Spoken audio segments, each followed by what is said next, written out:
There are some hypnotic elements to this story, and while many people won't be affected at all, some might be affected quite a lot.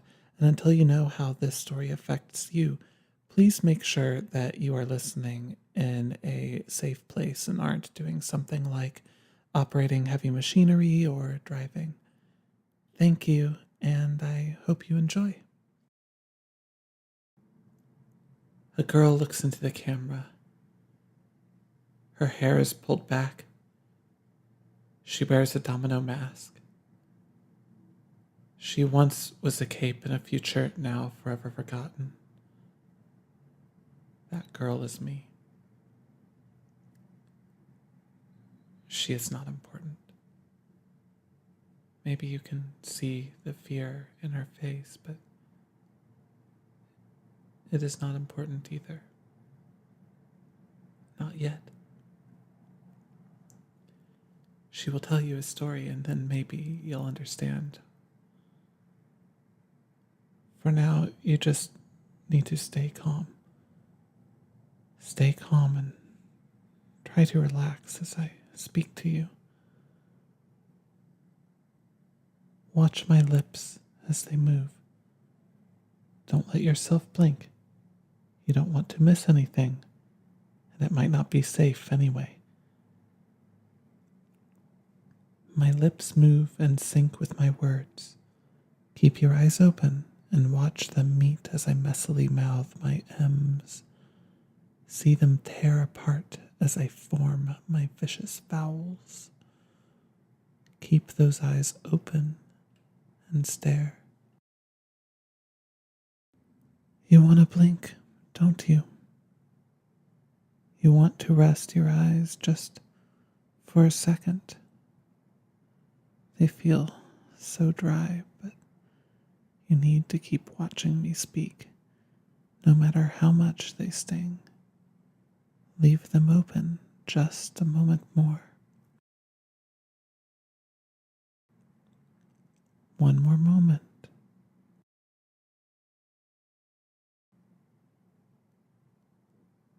One more. And now,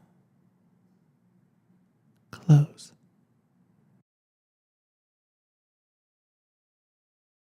Let yourself be alone in the dark. Watch the strange patterns of light dancing behind your eyelids. Let the patterns slowly take shape into something recognizable. A house. Worn down but not quite abandoned. The one near your friend's lair. You remember, don't you? See the dust gathering on the little car in the short driveway. See the pile of newspapers on the stoop, even higher now than last time you were here. Did you think you'd imagined it? There are many things you've thought that maybe you'd only imagined. Things that only exist in your memory and no one else's. But this house before you is not trapped inescapably within your mind. It's here. You can see it. Why are you here again? You know you shouldn't be. But you saw something impossible. You saw someone you know can't exist. Who is he? How is he possible? It could be important, couldn't it? He didn't exist last time, and you're the only one who could possibly understand. You're the only one who'd remember. The doorknob is within reach. It's probably still unlocked, isn't it? You could just grab it. Feel the cold metal against your palm. Squeeze it. Is it uncomfortable? You needn't hold it long, just give it a turn. Let the door open. Does it squeak? It is not important. Nudge open the door to the stairwell. Feel your calves tense as you descend step by step,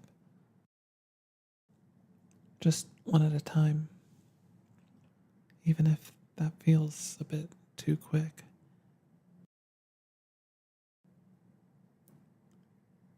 It's dark. You see the strange, noisy patterns just as if your eyes were closed, even though you're sure they're still open. Don't worry, they'll adjust. Pull out your phone. It's in your left jacket pocket. It's not fancy. It's got no flash, but the screen will do in a pinch. See the footprints in the dust on the concrete floor. Do you recognize yours? They're just a couple days old. Maybe a week. And you see his, too. You remember his shoes. Boots, really. Were they black? You see the marks of their heels and toes within the dust. First one, then another, then another. And then they stop. Had you thought you'd imagined it? The doctor and his TARDIS? But if they hadn't been here, then why is there a square missing in the dust? It's just the size it should be. It's just the size of the TARDIS. Wasn't there something behind it? Try to see. Is it there? The angel? You saw one, didn't you? It wasn't real, of course, but it had been there, hadn't it? Or had it been? All you can see now is wall. There's not even an imprint in the dust where the statue of the angel should have stood. Had you imagined it? But the doctor and the TARDIS had been real, hadn't they? Even now you can see the holes they left in the dust. Is even that just a figment of your imagination?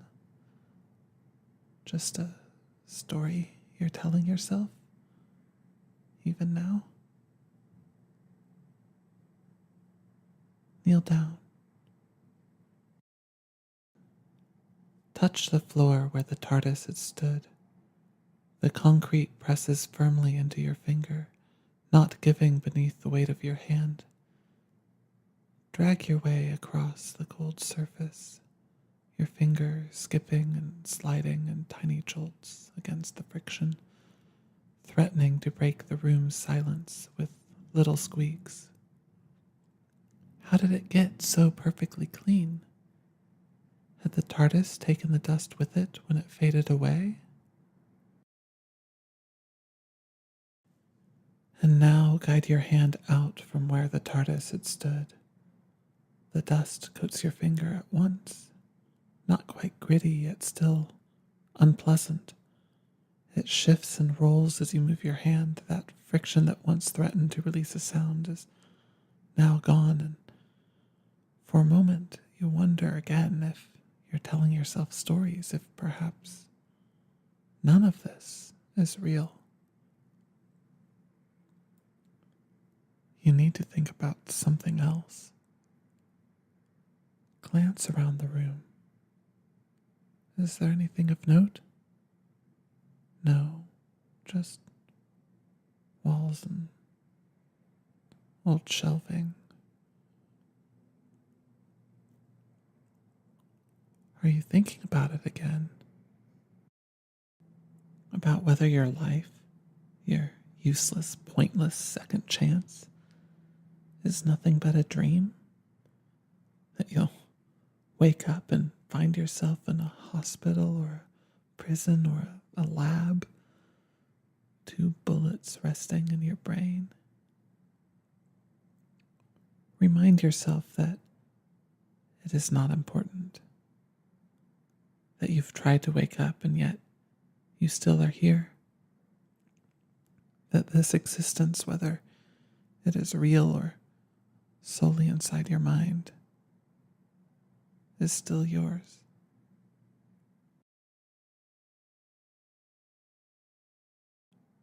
How long have you been kneeling there on the floor? It's been long enough. Stand.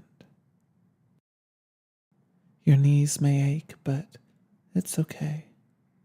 The pain will only be fleeting.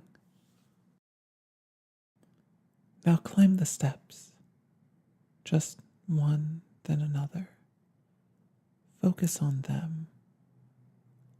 Unlike the basement floor, they're wood, aren't they? You can't quite see them. Your phone is turned off, but you can feel them give beneath your feet, and you can hear them creak. You should go home. But home is where you sleep, and sleep means dreams. And you do not wish to dream, do you?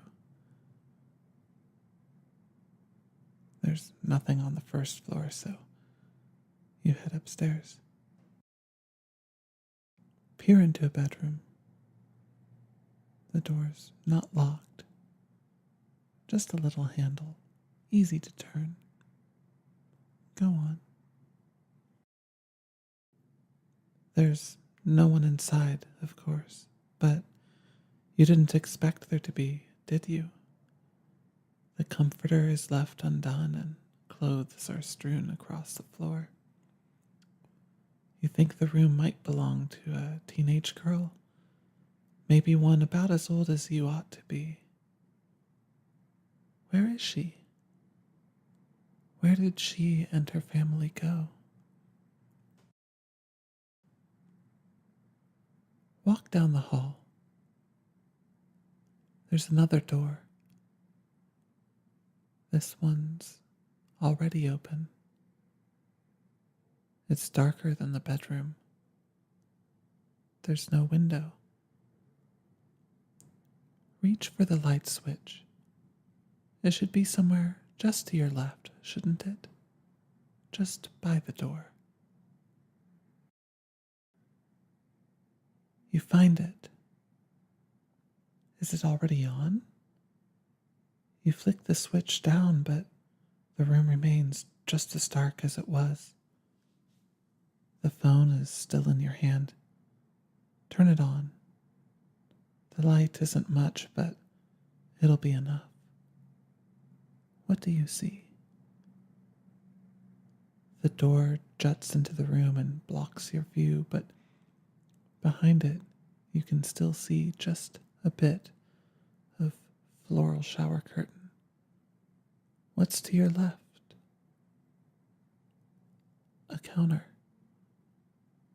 You're not sure what it's made of, but it is not important. Something glitters upon its surface. What is it? You can't quite make it out. Step inside. Get a bit closer. Can you make it out now? Glass. Little tiny shards. Almost dust. Let your gaze lift. What's above the counter? There should be a mirror, shouldn't there? You do not see a mirror. Instead, there's little splotches of old glue smeared across the unfinished drywall. Little crumbs of glass dangling from them. What's that feeling in your stomach?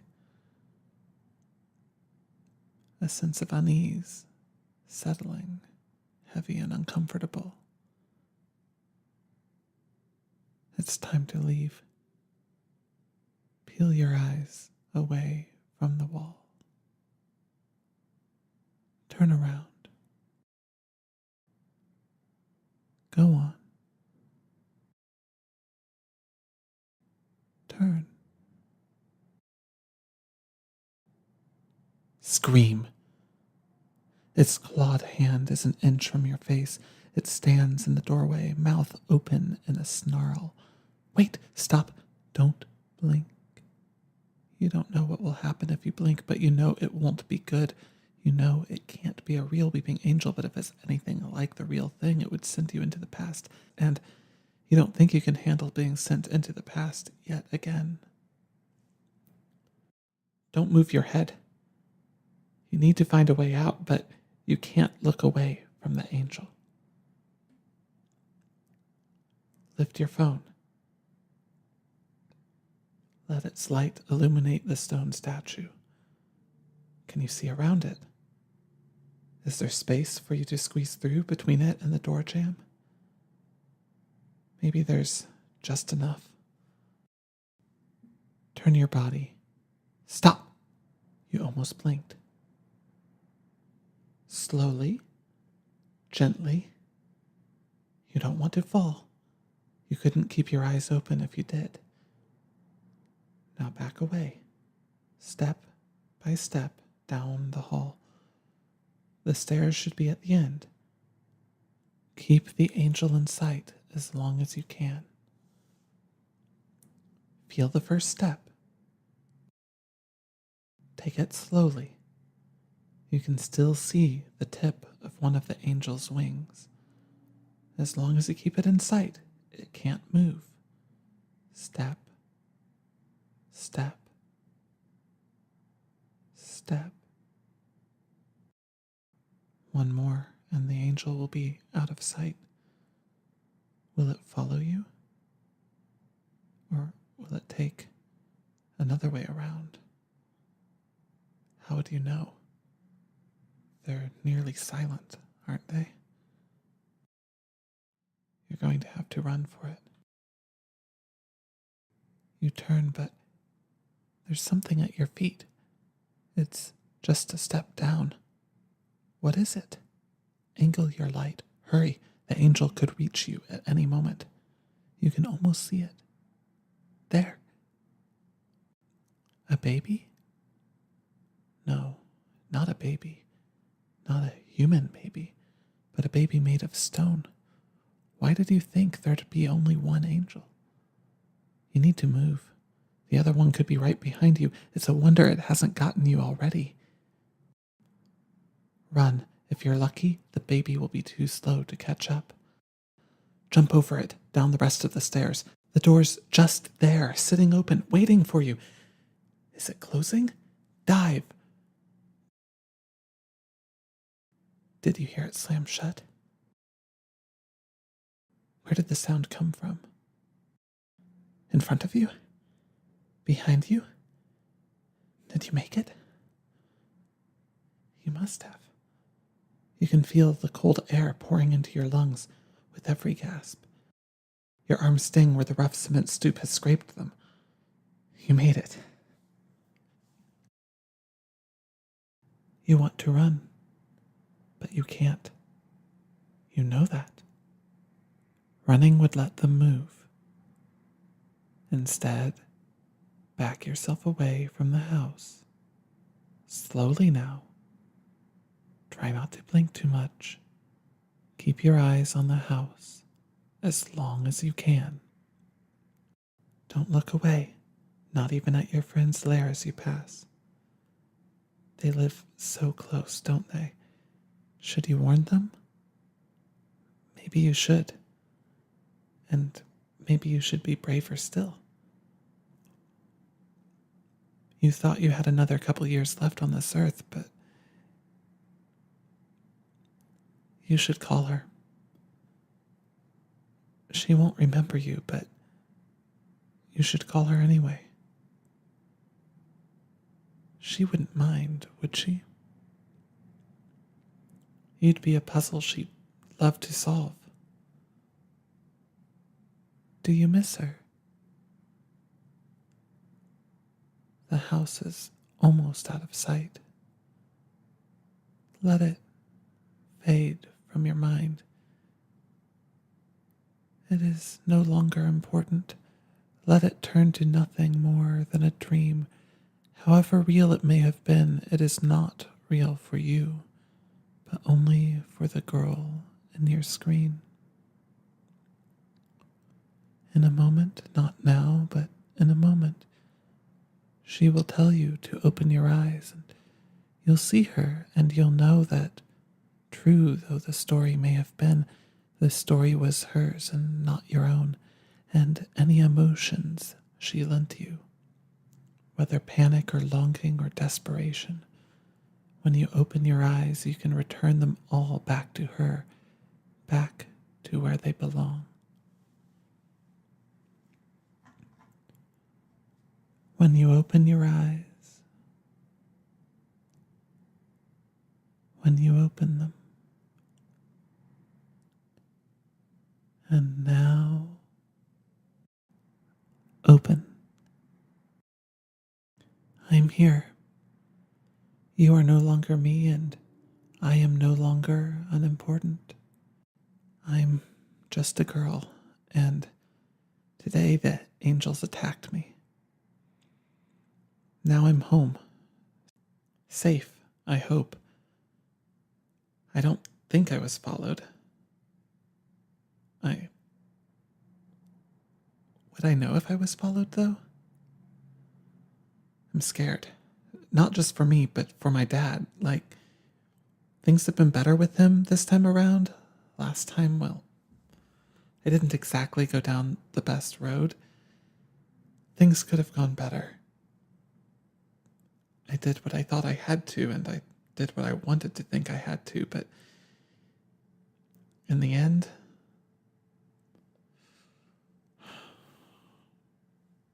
should I have come back home? I'm kind of freaking out a bit. I still can't believe if I let them hear, but I guess it's not important now. Probably won't be something I get to do over. At least, my friend, I didn't call her, but I did send her a message. She's on the parahuman message boards. I'm not saying she is a parahuman, but I'm not. She was with me, I think, near the end. I don't know. I can't really remember, but I needed to at least warn her. If I'm lucky, maybe she'll want to talk.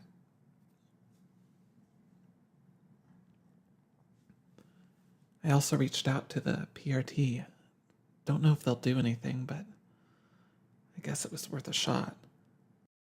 Still think it was a tinker, but it felt so real. I know they say any sufficiently advanced technology is indistinguishable from magic, but this didn't feel like technology. Things keep changing. The doctor, the angels, the Siberian and Kaiser, and now today they say Panacea's missing too, and I hope there's a plan. We need one. Anyway, I'm not gonna ask you all whether I should go back. I don't think I could convince myself to, even if all my lovely little beetles begged me. I'm gonna try to do a normal episode next time. We'll see how that goes. Instead, I'll ask something else. What do you think is going on? Drop me a comment or find me at whoever. If you want to see more, please remember to like and subscribe. It really helps the channel and lets me reach more of you. You are important. Stay safe and live while you can. Bye.